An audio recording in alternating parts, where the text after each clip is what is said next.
శ్రీ గురుభ్యో నమః. గురుర్బ్రహ్మ గురుర్విష్ణు గురుర్దేవో మహేశ్వరః. గురు సాక్షాత్ పరం బ్రహ్మ తస్మై శ్రీ గురవే నమః. అస్మద్ గురుచరణారవిందాభ్యాం నమః. నిన్నటి మన మహాభారతంలో ఆ వృత్రాసురుడికి ఇంద్రుడికి మధ్యన ఘోరమైనటువంటి యుద్ధంలో వీళ్ళందరూ కూడా ఆ వృత్రాసురుడిని చంపలేకపోయి విష్ణువుని శరణు కోరారు. ఇప్పుడు విష్ణువు చెప్పాడు, కొంతకాలం సంధి చేసుకోండి అయ్యా, ఈలోగా ఏదైనా ఆలోచించి ఉపాయంతో అతన్ని సంహరించవచ్చు అని విష్ణువు చెప్పాడు. దాంతో మహర్షులందరూ వెళ్ళారు వృత్రాసురుడి దగ్గరికి. వెళ్ళి, మహానుభావ, సజ్జనులతో విరోధం అంత మంచిది కాదయ్యా, ఎందుకు అతడితో నీకు విరోధం ఎందుకు, దీనివల్ల ముల్లోకాలు బాధపడుతున్నాయి, మీ ఇద్దరి యొక్క యుద్ధం అనేక సంవత్సరాలుగా సాగుతోంది, ఎవరూ విజయాన్ని సాధించడం అనేది జరగలేదు, అందువలన ఈ యుద్ధాన్ని ఆపి మీరిద్దరూ సంధి చేసుకుని హాయిగా ఉండండి అన్నాడు. అంటే అది ఎలా సాధ్యమవుతుంది అన్నారు. మేము సాధ్యం చేస్తామన్నారు. అలాతో ఒక షరతు అన్నాడు ఆయన అని తన ఉద్దేశం చెప్పాడు. ఈ ఇంద్రుడు కానీ దేవతలు కానీ నన్ను పగలు కానీ రాత్రి కానీ ఎండింది కానీ తడిసింది కానీ అస్త్రం కానీ శస్త్రం కానీ వీటి ఏడితోటి కూడా చంపకూడదు, అటువంటి విషయంలో మీరు అంగీకరిస్తే అప్పుడు నేను సంధికి ఒప్పుకుంటాను అంటే అటువంటి వరాన్ని ఇచ్చారు. ఇచ్చి ఇద్దరికి సంధిని కుదిర్చారు. అప్పటి నుంచి యుద్ధం లేదు, వీళ్ళిద్దరూ సఖ్యంగా ఉన్నారు. ఇంద్రుడి మటుకు ఆలోచనలు ఈ వృత్రాసురుణ్ణి ఎలా సంహరించాలి అనే దాని మీదే ఉంది. అటువంటి సమయంలో ఒకానొక రోజుని సంధ్యాకాలంలో ఆ వృత్రాసురుడు సముద్రం ఒడ్డున విహరిస్తూ కనిపించాడు. ఆ సముద్రం ఒడ్డున విహరిస్తూ ఉంటే అప్పుడు అనుకున్నాడు, ఓహో ఇది సంధ్యాకాలము, పగలు కాదు రాత్రి కాదు, అంటే ఆ వృత్రాసురుడు కోరినటువంటి ఒక వరంలో ఒక విషయంలో ఇది సరిపోయేటువంటి సమయం. అయితే ఎండినది కాదు తడిసింది కాదన్నాడంటే అక్కడ చూసేవాడికి ఆ సముద్రం యొక్క నురుగు కొండలా ఉంది. ఆ నురుగు తడిసింది అనడానికి వీల్లేదు, ఎండిపోయింది అనడానికి వీల్లేదు. ఎందుకంటే నచ ఆర్ద్రం నచ శుష్కం అది ఆ నురుగు. అందువలన ఆ నురుగును తీసుకున్నాడు. తీసుకుంటేటప్పటికి ఎప్పుడైతే నురుగుని చూసుకున్నాడో తన యొక్క వజ్రాయుధ బలాన్ని దాంట్లో నిక్షిప్తం చేశాడు. విష్ణువు తన యొక్క శక్తిని దాంట్లో నిక్షిప్తం చేశాడు. దాన్ని ఒక్కసారిగా వృత్రాసురుడి మొహం మీదకి విసిరాడు. వెంటనే వృత్రాసురుడు దాని చేత సంహరింపబడ్డాడు. ఈ విధంగా వృత్రాసురుడి యొక్క సంహారం జరిగితే నిహతేతు తతో వృత్రే దిశో వితిమిరాభవన్ ప్రవవౌచ శివో వాయు ప్రజాశ్చ జహృషుస్తథా. ఆ వృత్రాసురుడు ఎప్పుడైతే చచ్చిపోయాడో అప్పుడు వెంటనే దిక్కుల యొక్క చీకట్లన్నీ కూడా తొలగిపోయేట. చల్లటి గాలి వీచేంత ప్రజలందరూ కూడా హాయిగా హాయ్ అని చాలా సంతోషిస్తున్నారు. తతో దేవాః సగంధర్వాః యక్షరక్షో మహోరగాః ఋషయశ్చ మహేంద్రం తం అస్తువన్ వివిధైస్తవైః. అప్పుడు దేవతలు, గంధర్వులు, యక్షులు, రాక్షసులు, నాగులు, మహర్షులు అందరూ కూడా మహేంద్రుడిని అనేకములైనటువంటి స్తోత్రాలతో స్తుతించారు. మహానుభావాను చాలా గొప్ప పని చేసావయ్యా, ఆ వృత్రాసురుడిని సంహరించావు, లోకాలన్నీ కూడా క్షేమంగా ఉన్నాయి, అందరూ కూడా ఆనందంగా ఉన్నారు, ఎవరికి ఏ విధమైనటువంటి బాధ లేదు అని అందరూ కూడా ఆనందిస్తూ స్తుతించారు. నమస్కృత సర్వభూతైః సర్వభూతాన్యసాంత్వయత్ హత్వా శత్రుం ప్రహృష్టాత్మా వాసవః సహ దైవతైః. శత్రువును సంహరించి ఇంద్రుడు దేవతలతో సహా సంతోషించాడు.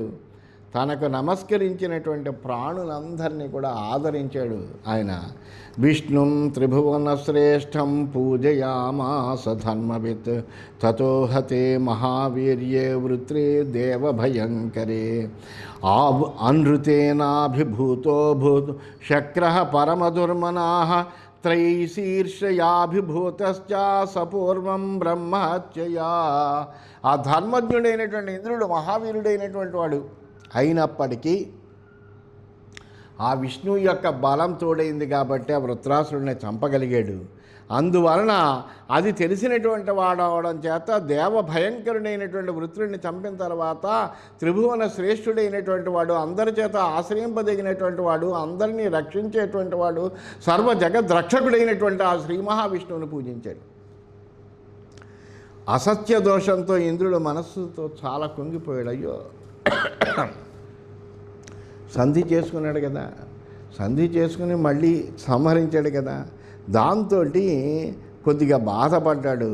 అతడు పూర్వం ఇలాగే త్రిశీర్షుడిని కూడా చంపి బ్రహ్మహత్యా దోషంతో బాధపడ్డాడు. ఇప్పుడు కూడా అటువంటి దోషమంతా కూడా మళ్ళీ వచ్చింది దీనికి. సోంతమాశ్రిత్య లోకానం నష్ట సంజ్ఞో విచేతన న ప్రాజ్ఞాయత దేవేంద్ర త్వభుభూత స్వకల్మషై.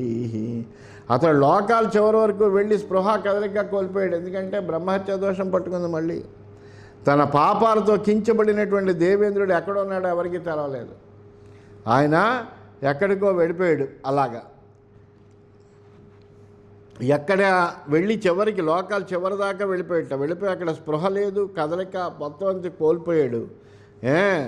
ఎక్కడికి వెళ్ళాడు దేవేంద్రుడు తెలవలేదు.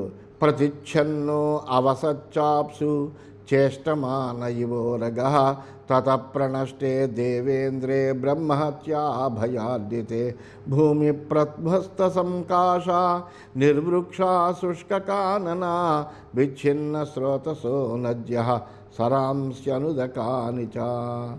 ఇంద్రుడు ఏం చేశాడంటే ఒక బురద పాములా మారి కదలిక లేకుండా నీటిలో దాక్కుని ఉన్నట్ట. బ్రహ్మహత్యా భయంతో దేవేంద్రుడు కనపకుండా పోయేటప్పటికి భూమి తేజస్సును కోల్పోయింది. చెట్లేవి లేవు, అడవులన్నీ ఎండిపోయాయి, నదుల యొక్క ప్రవాహాలు ఆగిపోయాయి, చెరువుల్లో ఎక్కడ నీరు లేదు.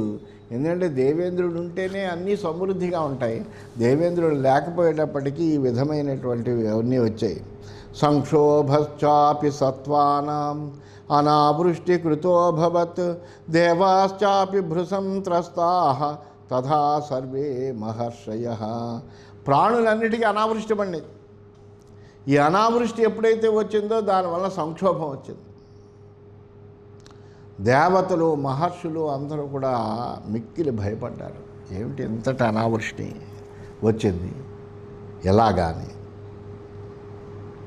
అరాజకం జగత్సర్వం అభిభూతముపద్రవః తతో భీతా భవన్ దేవాః कोनो राजा भवेदिति दिवि देवर्षयश्चापि देवराज विनाकृताः न स्म कश्चन देवानां राज्ञे वै कुरुते मतिं. మొత్తం జగత్తంతా కూడా ఇప్పుడు అరాజకమైపోయింది. ఎందుకంటే దేవేంద్రుడు లేడు, దేవతలకి ప్రభు ఎవరు లేరు ఇప్పుడు. దాంతో మొత్తం జగత్తంతా కూడా అరాజకం వచ్చినట్టుగా అయిపోయింది. ఈ అరాజకం వల్ల ఉపద్రవం ఏర్పడుతుంది. ఇప్పుడు మనకి రాజు ఎవడవుతాడు అని దేవతలందరూ కూడా భయపడ్డారు.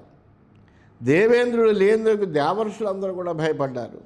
దేవతల రాజ్యమైనటువంటి స్వర్గంలో ఏ ఒక్కడి బుద్ధి పనిచేయట్లేదు. ఎలాగా ఇప్పుడు ఈ గండాన్ని దాటడం ఎలాగా అని అందరూ ఆలోచనలో పడిపోయారు. ఇది శ్రీమన్ మహాభారతే ఉద్యోగ పర్వణి సేనోద్యోగ పర్వణి వృత్రవధే ఇంద్ర విజయో నామ దశమోధ్యాయః. ఈ విధంగా శ్రీమన్ మహాభారతంలో ఉద్యోగ పర్వంలో, సేనోద్యోగ పర్వం అనే ఉపపర్వంలో వృత్రవధ ఇంద్ర విజయము అనేటువంటి 10వ అధ్యాయం పూర్తయింది. మనం 11వ అధ్యాయంలోకి ప్రవేశించాం. ఇప్పుడు దేవతలకి రాజు లేకుండా పోయాడు. అటువంటి సమయంలో ఈ వృత్తాంతం అంతా కూడా శల్యుడు ధర్మరాజుకి చెబుతున్నాడు. ఈ వృత్తాంతాలన్నీ కూడా వైశంపాయనుడు జనమేజయ మహారాజుకి చెబుతున్నాడు. ఆ శల్యుడు చెబుతున్నాడు, యుధిష్ఠిరా ఋషయో అధాబ్రువన్ సర్వే దేవాశ్చ త్రిదివేశ్వరాః అయం వే నహుష శ్రీమాన్ దేవరాజ్యే అభిషిచ్యతాం. ఇప్పుడు ఇంద్రుడు కనిపించేటట్లే కదా మనకు. ఇంద్రుడు ఎప్పుడైతే లేడో అరాజకం వచ్చింది కదా.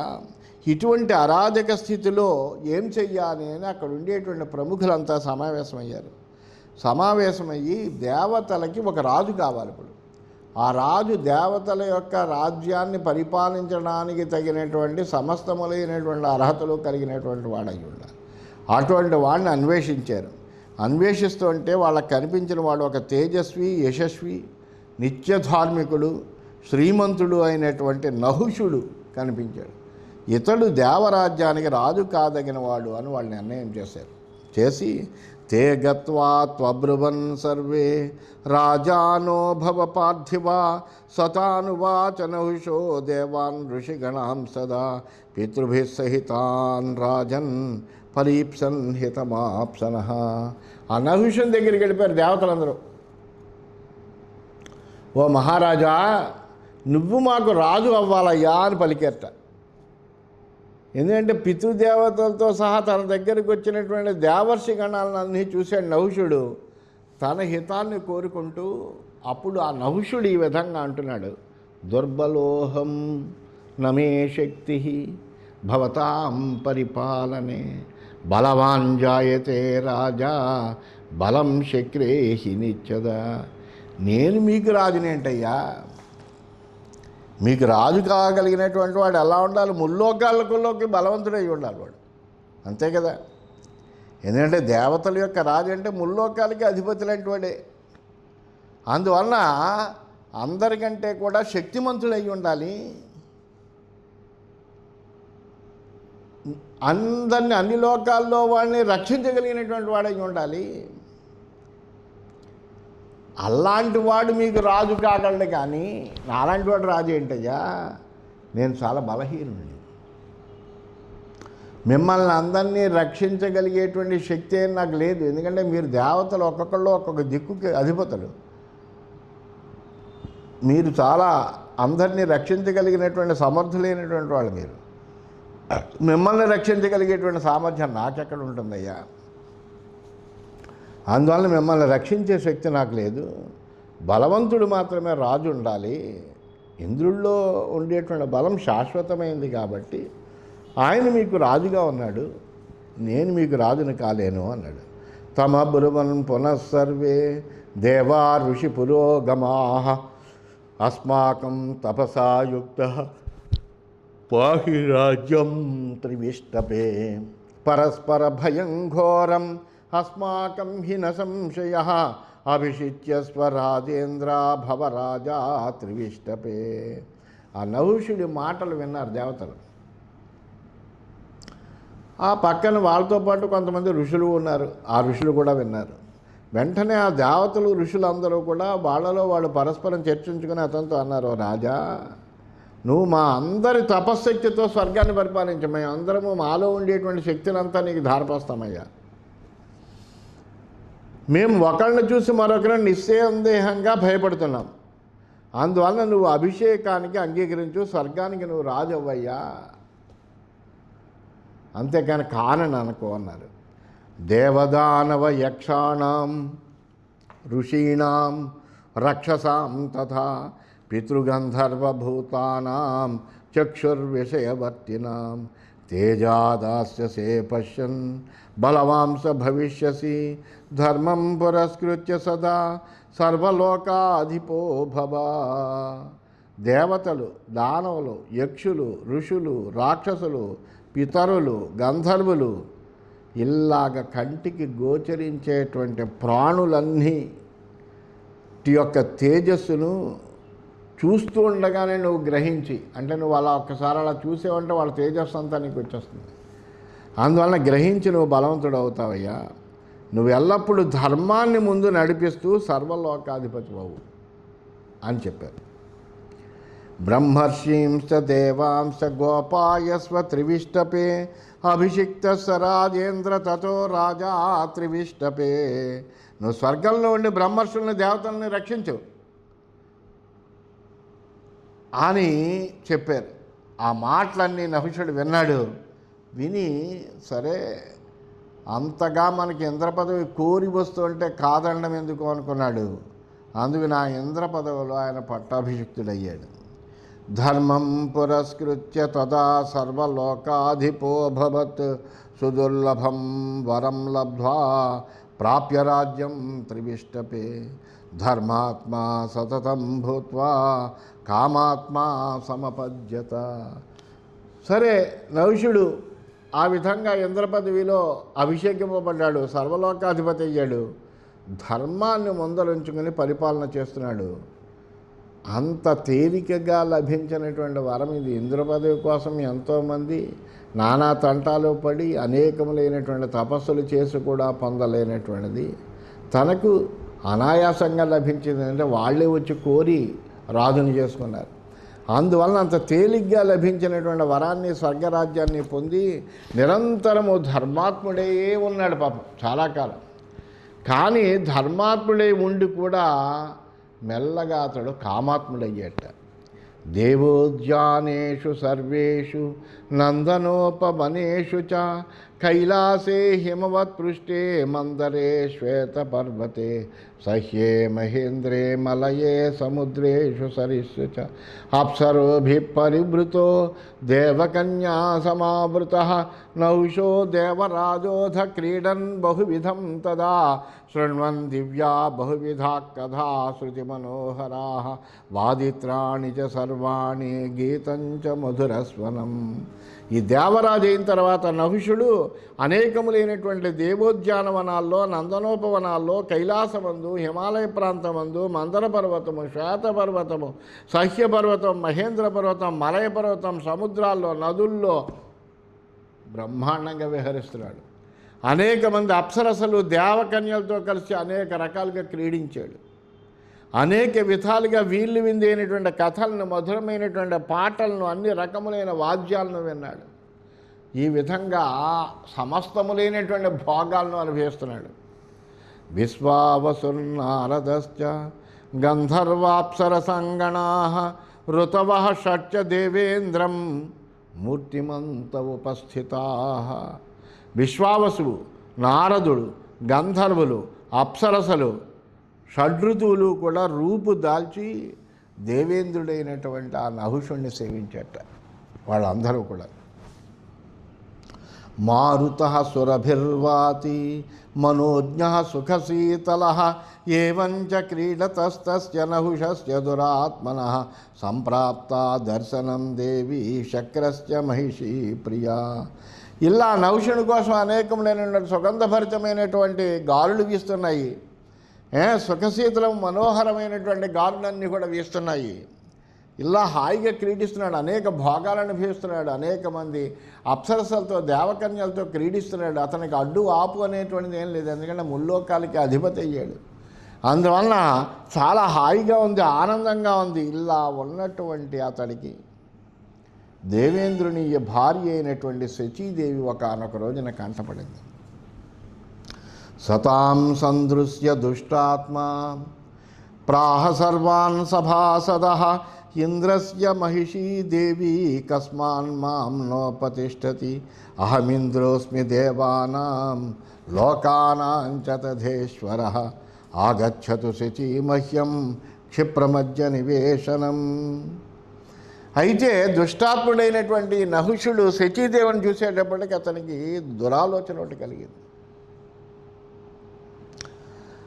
వెంటనే ఆయన సభా సదులందరినీ ఆహ్వానించి వాళ్ళతో చెప్పాడు, మీరందరూ కూడా నన్ను ఇంద్రలోకాధిపతి చేశారు. నేను దేవతలకు, లోకాలకి ఇంద్రుడిని అధిపతిని అయ్యాను కదా. మరి అటువంటిప్పుడు ఇంద్రుని యొక్క భార్య అయినటువంటి శచీదేవి నా సేవకు ఎందుకు రాదు? నా నివాసానికి శచీదేవి వెంటనే రావాలి అన్నాడు. తచ్చుత్వా దుర్మనా దేవి బృహస్పతిమువాచ రక్షమాం నహుషాద్ బ్రహ్మన్ త్వామస్మి శరణం గత సర్వలక్షణ సంపన్నాం బ్రహ్మన్ త్వాం మాం ప్రభాషసే దేవరాజశ్చ దయితాం అత్యంతం సుఖభాగినీం అవైధవ్యేన యుక్తాం చాపి ఏకపత్రీం పతివ్రతాం. ఆ నహుషుని యొక్క మాటలు శచీదేవికి తెలిసాయి. వెంటనే శచీదేవి మిక్కిలి బాధపడి దేవతల గురువైనటువంటి బృహస్పతి దగ్గరికి వెళ్ళి ఆయనతో ఈ విధంగా అంది, బ్రహ్మన్, నేను నీ రక్షణ కోరొచ్చానయ్యా. మాకు ఎటువంటి కష్టాలు వచ్చినా తీర్చేవాడు నువ్వే కదయ్యా, మా అందరికీ గురువు. అందువలన ఇప్పుడు నాకు మహాకష్టం సంప్రాప్తించింది. ఈ కష్టం నుంచి నన్ను గట్టించింది. ఈ నహుషుడి యొక్క బారి నుంచి నన్ను రక్షించవయ్యా అని ప్రార్థించింది. దేవరాజు భార్యనైనటువంటి నన్ను, సర్వలక్షణ సంపన్ననైన సుఖభాగిని సుమంగళి ఏకపత్ని పతివ్రత అని అంటూ ఉంటావు కదా నువ్వు. మరి ఇప్పుడు ఈ నహుషుడు నన్ను గురించి ఎట్లా మాట్లాడాడో విన్నావు కదా. అందువల్ల నన్ను రక్షించదు. భుక్తవానసి మాం పూర్వం వృతాం తాం కురు వై గిరం నోక్త పూర్వంచ భగవన్ వృధాతే కించిదీశ్వర తస్మాదేతద్భవేత్ సత్యం త్వయోక్తం ద్విజసత్తమా. పూర్వం నువ్వు మాట్లాడిన మాటలే ఇవన్నీ. నన్ను ఏకపత్ని పతివ్రత అని అన్నావు నువ్వు. మరి నేను పతివ్రతనైతే కనుక అతని దగ్గరికి వెళ్ళకూడదు కదా. అంతే, నీ మాట అసత్యం కాకూడదు కదా. నువ్వు గురువు, అందువల్ల నీ నోటి నుంచి వచ్చినటువంటిది ఏది కూడా అసత్యం కాకూడదయ్యా. నువ్వు పలికినటువంటి పలుకులన్నీ నిజం చెయ్యాలి. అందువల్ల నువ్వు అన్న మాటలన్నీ సత్యం కావాలి అని బృహస్పతిని ప్రార్థించింది. అప్పుడు బృహస్పతి రథోవాచ శక్రాణీం భయమోహితాం యదుక్తాసి మయా దేవీ సత్యం తద్భవితా ధ్రువం ద్రక్షసే దేవరాజానం ఇంద్రం శీఘ్రమిహాగతం నభేతవ్యంచ నహుషాత్ సత్యమే తద్బ్రవీమితే సమానయిష్యే శక్రేణ నచిరాద్భవతీమహం. ఆ శచీదేవి భయకంపితురాలై పలికిన మాటలన్నీ కూడా విన్నాడు బృహస్పతి. విన్న వెంటనే ఆయన క్షణకాలం ఆలోచించి ఆమెతో ఈ విధంగా అన్నాడు, దేవి, నేను పలికిన మాటలన్నీ తప్పకుండా సత్యమవుతాయి, అందులో ఏమీ సందేహం లేదు. త్వరలో తిరిగి వచ్చినటువంటి దేవేంద్రుడిని నువ్వు చూస్తావు, మళ్ళీ ఆయనతో కలుస్తావు. నహుషుడి వల్ల నీకేమీ భయం అనేటువంటిది లేదు. నేను సత్యం చెబుతున్నాను. కొద్ది కాలంలోనే నేను నిన్ను ఇంద్రునితోటి కలుపుతాను. అధశుశ్రావ నహుష శక్రాణీం శరణంగతాం బృహస్పతేరంగిరస చుక్రోధ సనృపస్తథా. అయితే ఈ శచీదేవి బృహస్పతిని శరణు కోరింది అనేటువంటి విషయం నహుషుడికి తెలిసింది. తెలిసేటప్పటికీ నహుషుడికి క్రోధం ఇంకా పెరిగిపోయింది. ఏమిటి, నన్ను ఇంద్రుడైనప్పుడు ఆ శచీదేవి వచ్చి నాకు సేవ చేయాలి, అంతేకాని ఎందుకు రాదు ఈమె అని పట్టుబట్టాడు. ఇది శ్రీమన్మహాభారతే ఉద్యోగపర్వణి సేనోద్యోగపర్వణి ఇంద్రాణి భయే ఏకాదశోధ్యాయ. ఈ విధంగా శ్రీమన్ మహాభారతంలో ఉద్యోగ పర్వంలో, సేనోద్యోగ పర్వం అనే ఉపపర్వంలో ఇంద్రాణి భయం అనేటువంటి 11వ అధ్యాయం పూర్తయిందని తెలియజేస్తూ స్వస్తి.